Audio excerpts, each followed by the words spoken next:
Good day, and welcome to another Coffee Talk. This is the official Coffee Talk for the week that is June. Oh my goodness, I've lost track of dates here. What are we? 10, 11, 12. Today, Monday was the 8th to Yeah. what are we coming up on, the 14th? Or is it the 7th? Is the 15th this Sunday? Whatever. Welcome to Coffee Talk, the official Coffee Talk for the week of whatever 14. week it is. 14. As I said, if you saw the little placeholder video that I did that came out yesterday, then you'll know that it's special things going on this week. And so we're going to start this with just Kevin and I talking about the usual stuff, and then looking forward to having Steve in a seat here with us in just a few minutes. But there's some stuff to still talk about that's not all about Sunday. But I guess Sunday is the heartbeat of it. We had a really cool experience. I shared this with those who joined us for prayer on Sunday night. We had one of those occasions where, 2 minutes to 10 and there's a on the front door, right? And it's our neighbor. And our neighbor who's, I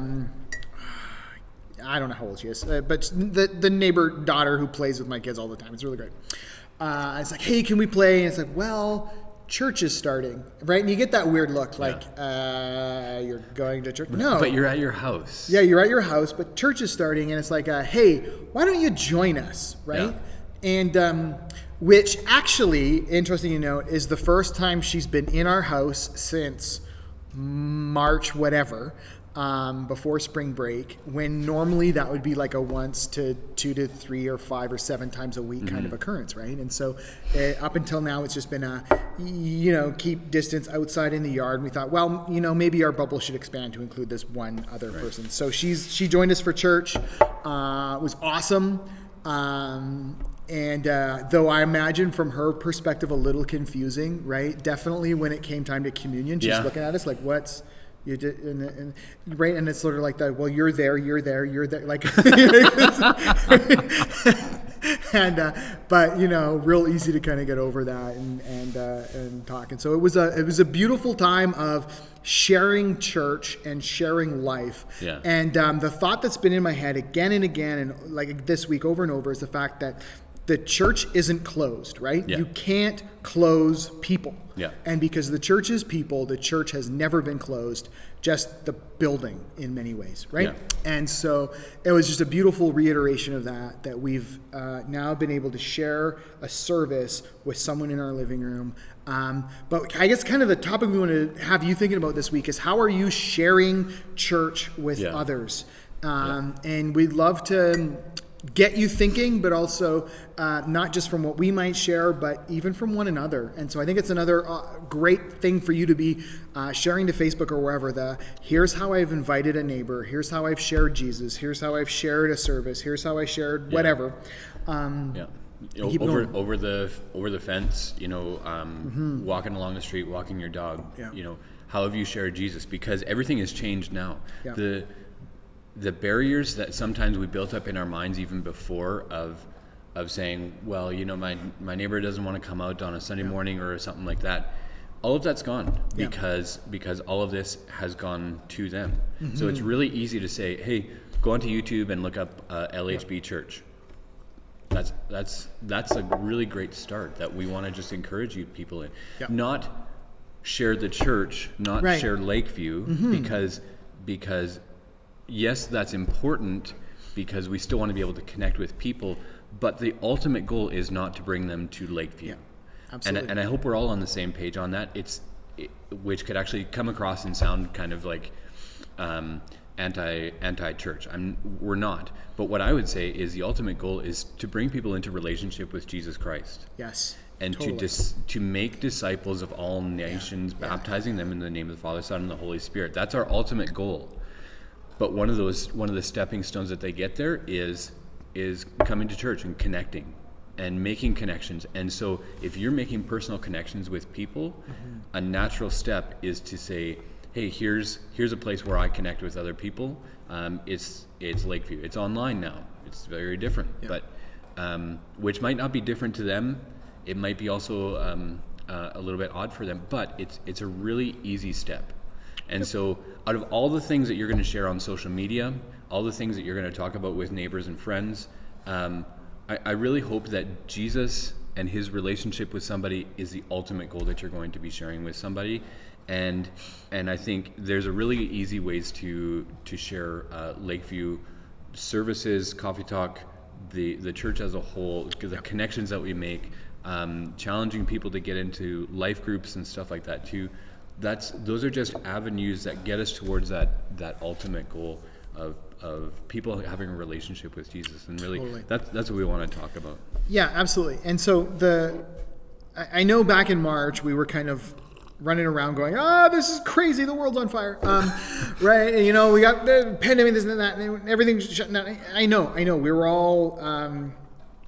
It felt like we were one of two types of birds. We either had our head in the sand like the ostrich, or we were a headless chicken just going crazy and flapping around. And I was probably both, depending on the day. Yeah. No, depending on the hour.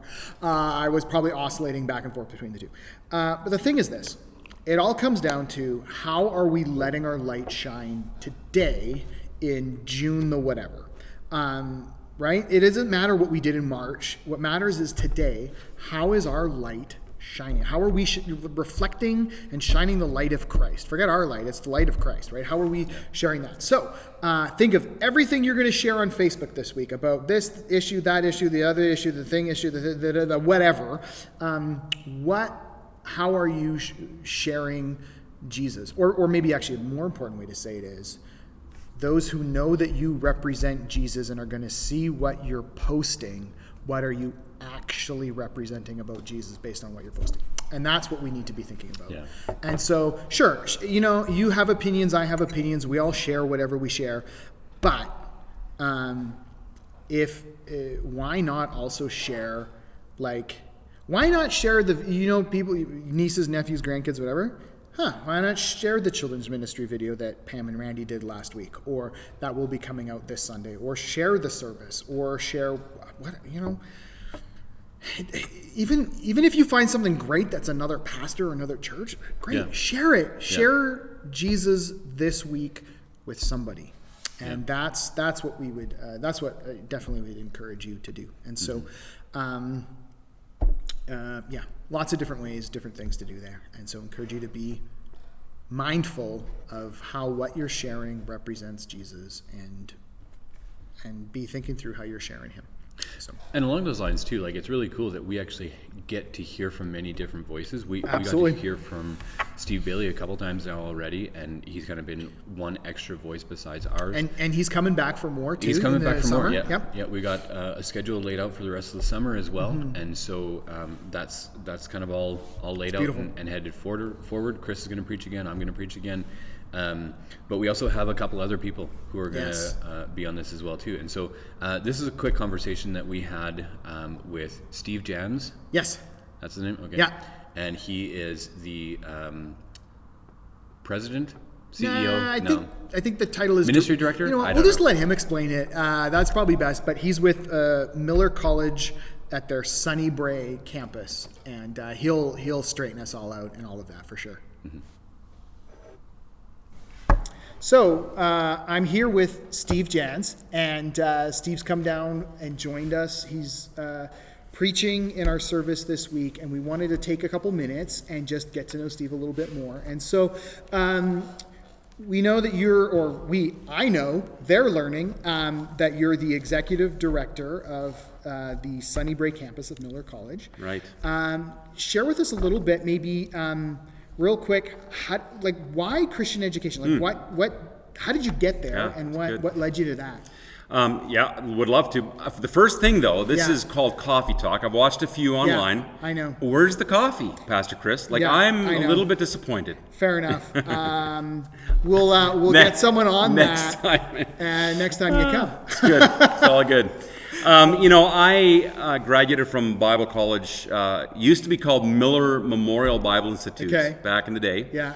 And then went into ministry back in 1987, moved to Prince Edward Island, and the primary focus of my years of ministry has been pastoral. Okay. So I've been a pastor for 25 years. Yeah. And I started teaching a fourth-year course at Miller College of the Bible out in Saskatchewan, where our home campus is, was started in 1932. And kind of reacquainted myself with the college at that point. And in 2010, the president called and said, hey, you know, we've got, God has been very kind, and we're busting at the seams here in Saskatchewan. We're thinking and praying about starting a second campus. Would you pray about helping us launch that? And I would not consider myself as an academic. That's not probably who I am, though I love to think and I know what I believe and why I believe it. But that would not probably be the camp that I would put myself in. And so I think your question is pretty relevant. Why then would you get involved in leading a college? Yeah. It's probably because of what we call our integral model of education. It's more of a, I don't like to use the word, but I will, holistic approach, because that can conjure up so many different thoughts. But really, we kind of focus on 4 areas of our engagement and education with our students. Bible knowledge, obviously, is one. We are a college, so we focus. The classes are rigorous. The assignments are rigorous, and students have to earn their GPA. But not only Bible knowledge, life skills, relationships, and character development. And so all of our students on campus are in a mentoring relationship with staff or upperclassmen. So from that standpoint, I was intrigued as a pastor to say, you know, this in many ways is a continuation of pastoring, except it's preparing the next generation with a very sort of life-on-life concept in a college setting. And so that's kind of the story of how I ended up at Miller College of the Bible. Right. So in your 25 years of pastoral ministry, you mentioned PEI. Where else did God kind of lead you around? Yeah, so we spent almost 8 years in a little town called Georgetown, PEI. And then I was called to my home church, which was in Brandon, Manitoba, McDermott Drive Alliance Church. I was there as the associate pastor for 5.5 years. And then we moved to Winnipeg, where I was a lead pastor for just over 11 years before we moved out here to Salmon Arm. Yeah. So you've kind of seen coast to coast, both ends of the country and the middle, Yeah. and you get a pretty good sense of Canada and all of that. So that's wonderful. That's right. So I get the odd question now and then about whether or not, a year or two of Bible college is, it sounds crass to say it this way, but worth it, right? Sure, totally. People are like, they're just not sure what to do, but yet at the same time, often people will they'll come out of high school and they're just not sure what to do with their life yet. What would you say to anyone who's not called to pastoral ministry or missions work, but, is thinking about whether or not Bible college is a good idea? That's such a... Because I know Miller College has like 1 year and 2 year programs. So we do. And that's a great question. I mean, the reality is, Pastor Chris, that not all of our students end up in vocational ministry. We are always thrilled when God calls our students or a student or a couple to the mission field or into pastoral work or some sort of vocational ministry. But the reality is, if Jesus is our life, if he is the one that dictates what we do and how we live and the things that we pursue in life, I think investing in getting to know him and what he said in his word, I don't know that you can put a high enough premium on that.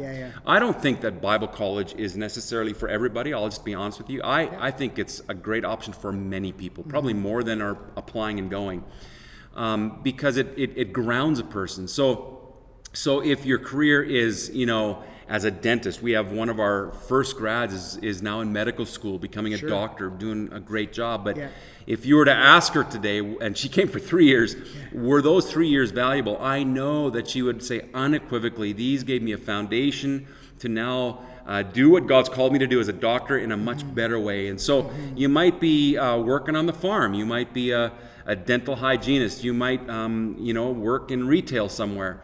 But if you love Jesus and now there's a foundation that you can build on, and people have spoken into your life, and you've sat in class and you've given your brain some exercise to figure out, what does God actually say? How does it apply to me? I think it's just invaluable. Right. Awesome. It really leads to a fuller formation as a disciple. Absolutely. Right? And so that's great. Thanks for sharing with us today. Real quick then, people are going to be likely watching this before they hear the sermon. Sure. We don't want to give anything away or anything like that. But what would be like just one or two things that would be like, this is what people should know just about you personally, just kind of who you are in just a couple quick seconds. Great. Married. Yeah. It'll be 33 years this fall. We have 3 kids, all married. and by God's grace, all in ministry. And Yeah. we've got 4 grandkids. We're blessed. Yeah. I love coffee. My wife and I roast coffee a little bit on the side. Yeah. I'm a bit of a car guy, love cars. And we love living here in British Columbia in the interior. It's just awesome. We just feel blessed that we can be here. Awesome. Well, thank you very much for being with us today. Thanks for sharing. And so grateful that you could join us. It's great. Sunday morning, we will we'll see you then, and you will certainly hear more from Steve as he shares.